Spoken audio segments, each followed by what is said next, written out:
Imaginez la scène.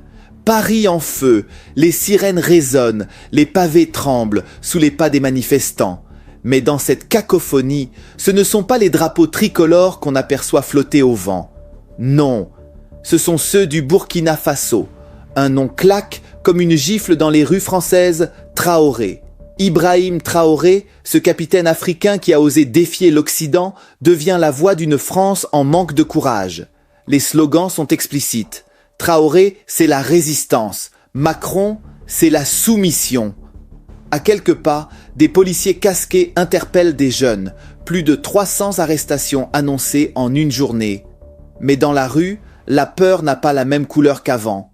Sur les pancartes, sur les téléphones, sur les visages, une seule image revient. Celle d'un homme en uniforme militaire, droit, implacable, le regard ancré dans un autre avenir. Et c'est peut-être ça le plus déstabilisant, voir la France importer une inspiration qu'elle ne fabrique plus.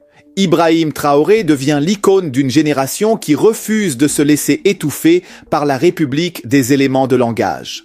Alors, comment un capitaine burkinabé, inconnu il y a encore quelques mois pour l'immense majorité des Français, a-t-il pu s'imposer comme le héros inattendu d'un peuple en révolte? Vous êtes sur garde la foi, et croyez-moi, ce que vous allez entendre dépasse la simple actualité. C'est une bataille symbolique, une guerre du récit, et elle se joue ici, à Paris. Tout commence par une vidéo. Un simple discours d'Ibrahim Traoré enregistré des mois plus tôt à Ouagadougou.